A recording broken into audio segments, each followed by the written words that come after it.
Mesdames, Messieurs, bienvenue à ce journal sur TPT+, et ensemble partageons l'information.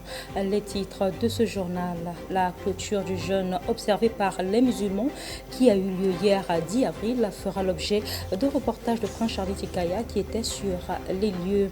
Les défis de la jeunesse et la loi de la relève est le thème de la convention Flamme pour l'œuvre et le réveil missionnaire qui a débuté hier 10 avril et qui prendra fin le 14 avril 2024 à Brazzaville. La place au journal.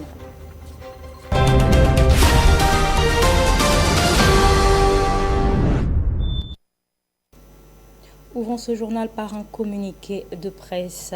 La présidente du bureau exécutif du conseil départemental et municipal, maire de la ville de Pointe-Noire, invite à une séance de travail les représentants des sociétés locales qui évoluent dans le secteur de la récupération et le recyclage de la ferraille. La séance de travail aura lieu le vendredi 19 avril 2024 à 12 h dans la salle des mariages de l'hôtel de ville. Poursuivons ce journal. En prélude du 20e anniversaire de la Convention relative aux droits de l'enfant, figurée en 1989, l'UNESCO a intitulé depuis 2009 la Journée des enfants de rue chaque 12 avril, dont l'objectif est de reconnaître l'humanité, la dignité et le défi des enfants des rues face à des difficultés inimaginables. Un reportage de Rudy Gloire Masswangi. En 2018, un consortium pour les enfants des rues avait lancé une campagne intitulée 4 étapes vers l'égalité. Un appel au gouvernement du monde entier à prendre 4 mesures pour réaliser l'égalité pour les enfants des rues. C'est aussi dans cette perspective que le monde célèbre chaque 12 avril la journée des enfants des rues qui permet de valoriser des nouveaux espaces et supports d'expression ou de promotion des droits de l'enfant, ainsi que toutes les initiatives en faveur de l'effectivité des droits de l'enfant. Dans notre pays, le Congo, depuis plusieurs années, le phénomène des enfants de la rue est au cœur des débats, mais n'y trouve pas des solutions palliatives, puisque les causes qui font parfois que les enfants se retrouvent dans la rue, soit les enfants sont orphelins, soit chassés, ou soit partis d'eux-mêmes à cause de la misère de leur famille, décès ou maladie des parents, violences, pour ne citer que cela. Pourtant, la rue n'a pas des enfants. À côté de cela, un comportement aussi que l'on retrouve dans la société des enfants travailleurs qui vendent l'eau dans des grandes artères de la ville et même les sacs dans les marchés au vu de tout le monde. Mais que dit la loi sur la protection des enfants ? La loi 4-2010 du 14 juin 2010 portant protection de l'enfant en République du Congo, c'est celle que nous appelons loi Potignan. Et cette loi, justement, comme je le dis, protège les enfants en République du Congo et énonce des principes que nous devons de respecter en réalité. Déjà, le travail des enfants est interdit, il faut le préciser. On ne peut pas demander à un enfant de vendre et lui donner un salaire ou lui demander de rapporter des bénéfices. Genre, tu dois vendre ceci, si tu n'emmènes pas tant d'argent, je te frappe ou tu ne manges pas ou tu es puni. C'est strictement interdit par la loi. Et les personnes qui exploitent les enfants dans ce sens-là seront forcément poursuivies ici au tribunal. Cette journée des enfants de rue devrait interpeller les décideurs à jeter un regard sur ce problème pour éviter le phénomène des enfants de rue et même travailleurs et aussi appliquer la loi. Vous l'avez bien compris, il s'agit de la Convention relative aux droits de l'enfant signée en 1989. Hier, mercredi 10 mars 2024, a marqué la fin du jeûne chez les musulmans du monde entier. Au Congo, plus précisément à Pointe-Noire, toutes les mosquées ont été bondées de ces religieux, très euphoriques après cette étape obligatoire à tout bon islamite. Notre reporter Prince Charlie Tikaya s'est rendu du côté de l'OCH où une marée des musulmans y était venue prendre part à la grande prière de rupture du carême. Suivez. Allahu Akbar. Allahu Akbar. Allahu Akbar. Allahu Akbar. L'Aïd el-Fitr, la grande fête musulmane, a été célébrée ce mercredi 10 mars à l'échelle internationale, marquant le 9e mois du calendrier érigien. Le mois dit saint, le ramadan de l'année 2024 avait débuté le 10 mars dernier. Le mois de Ramadan est un moment de réconciliation, de paix et de grâce dont il faut profiter s'il y a eu des malentendus ou des incompréhensions. C'est ce mois qui permet aux musulmans de se réconcilier, d'où son importance, comme l'a dit l'imam Koïta Mamadou.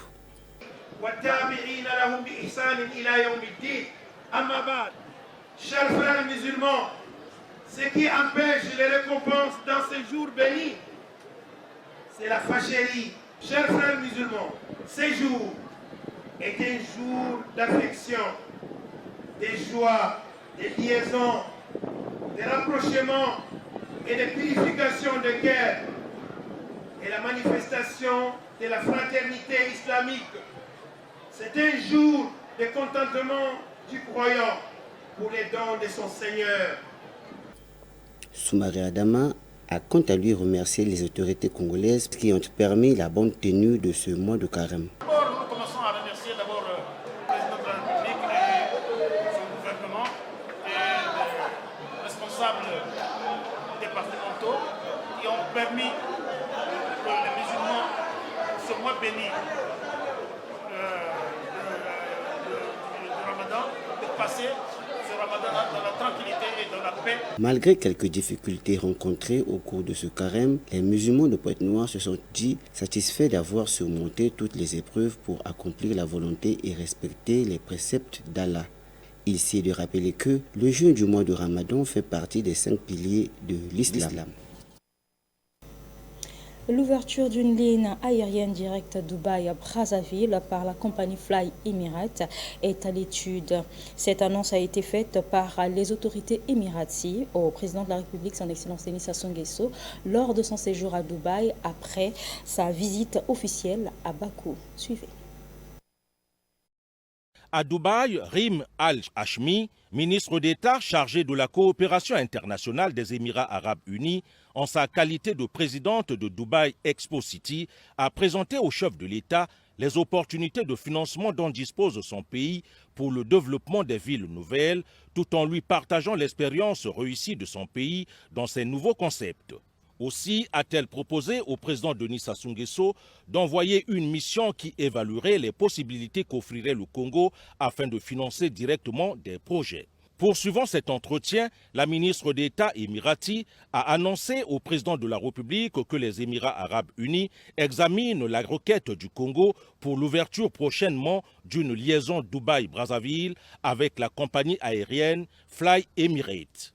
À propos, une mission technique est attendue au Congo pour faire l'étude des plateformes aéroportuaires conformément à la procédure réglementaire en vigueur aux Émirats arabes unis. Au terme de leurs échanges, Rim Al-Hashmi a fait savoir au chef de l'État qu'une invitation lui sera adressée pour une visite officielle par l'émir de Dubaï, son Altesse Cheikh Maktoum bin Rachid. Ensuite, le président de la République s'est entretenu avec le PDG de Tal Investment, Mohamed Al-Daïri, qui a renouvelé au chef de l'État son engagement d'investir 250 millions de dollars dans les logements sociaux, mais aussi dans l'éclairage public en solaire, dans le cadre du partenariat public-privé. Autre sujet dans ce journal, le président exécutif du mouvement républicain, MR en sigle, était face à la presse le mercredi 10 avril 2024 à Brazzaville. Objectif, évoquer les problèmes dont sont victimes les Congolais et plaider pour l'annulation de la cession des terres congolaises à la République rwandaise. Récit de Lupsia Ndombi. Le mouvement républicain MR en sigle a organisé une conférence de presse le 10 avril 2024 à son siège. Ce face-à-face entre les professionnels de l'information et le président exécutif du mouvement républicain a permis à Destin Gavé de mettre à nu les problèmes dont font face les Congolais, notamment l'épineux problème d'eau et d'électricité, l'insécurité, l'inflation galopante pour ne citer que cela. Autre sujet abordé au cours de ces échanges, la cession des terres congolaises au gouvernement rwandais, l'un des accords signés entre ces deux pays en 2022, accord qui a fait réagir l'opposant politique. Il s'est passé un silence de cimetière pendant tout ce temps, jusqu'à ce que nous soyons surpris de suivre une chaîne de télévision rwandaise où la présentatrice a affirmé que le Rwanda avait obtenu de la part du Congo 980 km² de terre au lieu de 120 km² précédemment stipulés, ce qui équivaut à plus de 3 fois la superficie de la ville de Brazzaville. Par ailleurs, ce leader politique, dont les aspirations revêtent une volonté de paix et de développement, a saisi l'occasion pour lancer une pétition visant à s'opposer à cet accord, qui est une violation aux dispositions contenues dans la Constitution du 25 octobre 2015.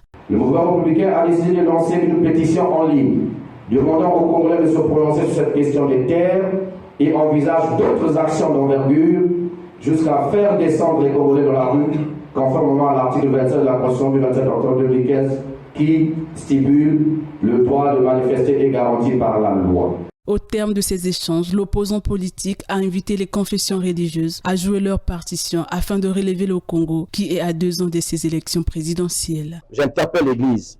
L'Église doit arrêter avec la distraction et doit arrêter avec la manipulation du pouvoir. Il faut que l'Église se lève pour défendre les fidèles. Créé en 2017 à Dolisie, dans le département du Niari, et reconnu officiellement en 2022, le mouvement républicain est un parti politique d'opposition au Congo-Brazzaville.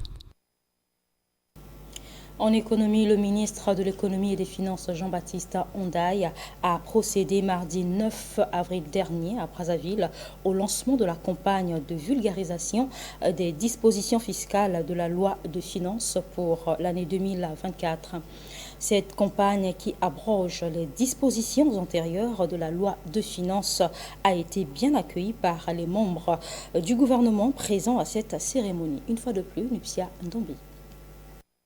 Maximiser la collecte des recettes fiscales auprès des contribuables en vue d'une croissance économique, c'est l'objet de la campagne de vulgarisation des dispositions fiscales de la loi de finances pour l'année 2024, lancée ce mardi 9 avril 2024 à Brazzaville par le ministre de l'économie et des finances Jean-Baptiste Ondaye. Ouvrant les travaux, l'autorité monétaire de la République du Congo, qui était accompagnée par son collègue du budget, a donné les orientations en vue d'atteindre les objectifs fixés pour cette campagne.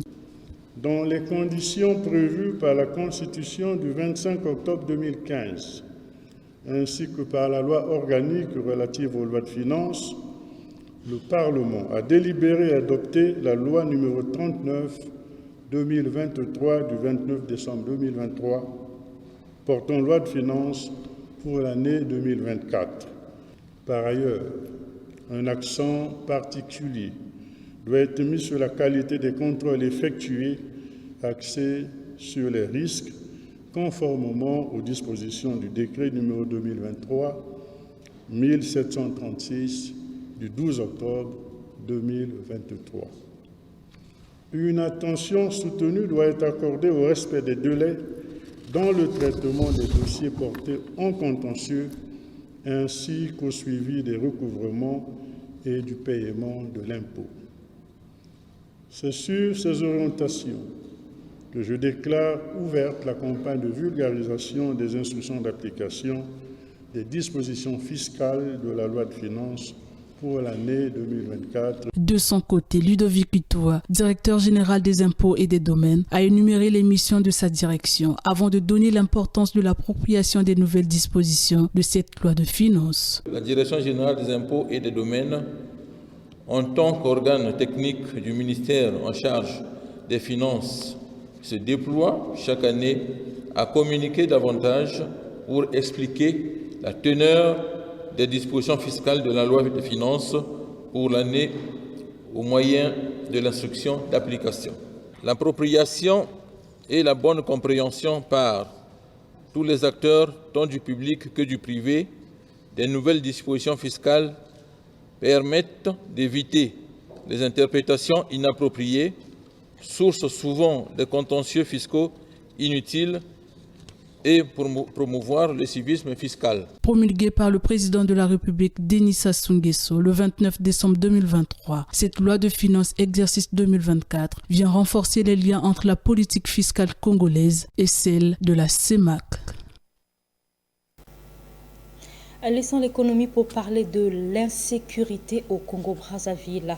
Brûler les bébés noirs est devenu une pratique très répandue à Brazzaville.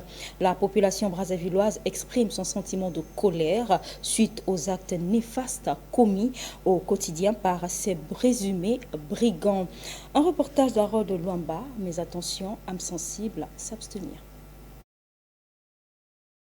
À Brazzaville, plus le cas du banditisme se multiplie, la population exprime son ras-le-bol et adopte une certaine méthode de pallier au phénomène bébé noir. C'est celle de brûler vif ce présumé bandit en plein air, sans pourtant faire recours aux forces de l'ordre une fois mis la main sur ces brigands. Cette méthode fait tabac sur la toile et semble beaucoup plaire aux Brazzavillois, convaincus d'être la meilleure des solutions. La population qui décide de se faire justice fustige le fait que certains bandits arrêtés sont relâchés facilement sans que la procédure judiciaire n'arrive au bout. Les Congolais considèrent cette méthode comme de la légitime défense qui garantit la sécurité de leur survie. Rappelons que la nouvelle constitution de la République du Congo, adoptée lors du référendum le 25 octobre 2015 et promulguée le 6 novembre 2015, abolit la peine de mort et précise explicitement de son article 8 « La personne humaine est sacrée et a droit à la vie. L'État a l'obligation de la respecter et de la protéger. » Au pouvoir public de voir de plus près ce phénomène de délinquance qui dérange des citoyens brazzavillois.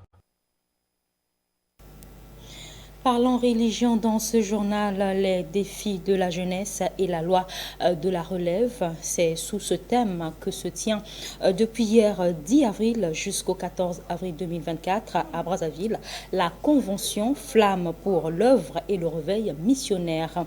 Une initiative du visionnaire apôtre révérend Phila Sainte-Eude. Reportage de TPT Plus Brazzaville rendu par Elios Boisbeyi et Kevin Le Différent. Brazzaville abrite depuis le mercredi 10 et jusqu'au 14 avril 2024 au Palais des Congrès une convention Flamme pour l'œuvre et le réveil missionnaire avec pour thème les défis de la jeunesse et la loi de la relève. Une initiative du visionnaire apôtre Phila Sainte-Eude qui vise à ouvrir une porte par laquelle Dieu vient et revient pour annoncer le bon message, particulièrement sur les attentes de la jeunesse à tous les niveaux. Les attentes sont partagées. Nous avons les mêmes attentes que le peuple de Dieu, la jeunesse, les autorités. Cela a été annoncé même par le chef de l'État dans son fardeau pour cette jeunesse, dans sa vision pour le lendemain de cette nation. Il a misé sur la jeunesse et nous avons reçu ce message comme une confirmation de la part de Dieu parce que c'est un fardeau que nous portons. Une vision, jeunesse, j'y crois, jeunesse, nous y croyons. Voilà pourquoi cette sélection d'hommes de Dieu qui ont une vision, un message, une onction particulière pour des générations futures. Et les attentes sont partagées. Nous savons que par la grâce de Dieu, ils seront à la hauteur de ces attentes du peuple de Dieu, de la jeunesse particulièrement, et aussi des autorités. Parce qu'au-delà des messages qu'ils vont apporter, il y a bien d'autres solutions pratiques entre deux panels. Et puis, nous allons insister sur l'après-conforme. Ça ne sera pas tout, ça ne sera pas un feu de paille, parce qu'il y aura des projets, il y aura des orientations à tous les niveaux. Donc, nous avons un travail juste après la conforme. Et Dieu fera grâce. Plusieurs hommes de Dieu prennent part à cette activité. Parmi eux, un invité de marque, le révérend Kwamenan, plus connu par Badaboum. L'homme de Dieu nous parle de la croisade et des bénédictions qui surabondent sur le Congo, car c'est un pays béni, a-t-il ajouté. Il y a deux volets dans ce programme. Il y a vraiment que nos âmes, la vie de Dieu soient manifestées autour et au cours de ce programme, mais en plus aussi ceux qui sont acteurs et aujourd'hui entrepreneurs et qui veulent percer et qui veulent construire, qui veulent réunir leur savoir-faire et qu'ils puissent venir à cette rencontre parce qu'il y a des panels, il y a de rencontres, il y a aujourd'hui une synergie à ça pour que Dieu puisse conduire les élus de Dieu à être aujourd'hui des clés, des étoiles dans tous les domaines. Parce que la Bible dit dans le livre de Josué chapitre 1 que si tu mets en pratique la parole de Dieu, tout ce que tu entreprendras réussira. Donc il est temps que dans ce que tu fais, tu saches que quelque part, Dieu a ouvert les écluses des cieux pour que ça soit une action pour déverser sur ta vie. Et la clé même de la vraie entreprise, c'est la multiplication du pain, à partir du poisson. 5 pains, 2 poissons. Dieu veut multiplier le peu que tu as dans ton cœur, le peu que tu avais dans ta main, le peu que tu avais en compte, le peu que tu avais écrit, le peu que tu avais en vision. Et réunir tout ça et multiplier à l'échelle immense pour qu'au-delà de tes limites, de tes ressources, de tes capacités, que tu vois l'intervention divine de Dieu. C'est ça, l'action de Dieu. Pendant les 5 jours de cette convention, les hommes de Dieu invités vont édifier le peuple de Dieu sur plusieurs sous-thèmes scindés en 2 volets qui illustrent la puissance de Dieu, la résolution des attentes de la population et le raffermissement de la foi. Une invite aux retardataires de venir s'abreuver du message de Dieu qui est dispensé de 9h à 13h au Palais des Congrès. En rappel, cette convention flamme pour l'œuvre et le réveil missionnaire prendra fin le dimanche 14 avril 2024.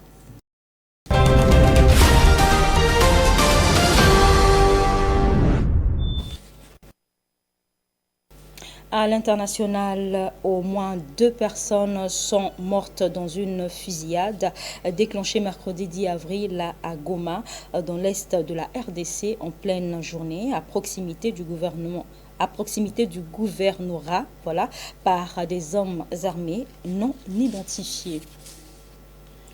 Le Rassemblement démocratique du peuple camerounais, RDPC, au pouvoir et les partis d'opposition sont engagés de manière inédite dans la mobilisation des citoyens pour les inscriptions sur les listes électorales au Cameroun.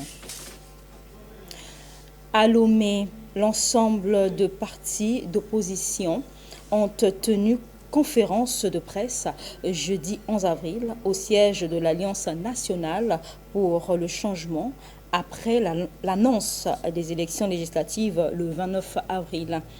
Car l'opposition est vent debout contre la nouvelle constitution togolaise contre laquelle elle comptait manifester samedi 12 et dimanche 13 avril. Et c'est par là que prend fin ce journal. Merci à vous d'avoir été les nôtres. Quant à moi, je vous retrouve demain à la même heure pour un nouveau journal. Au revoir.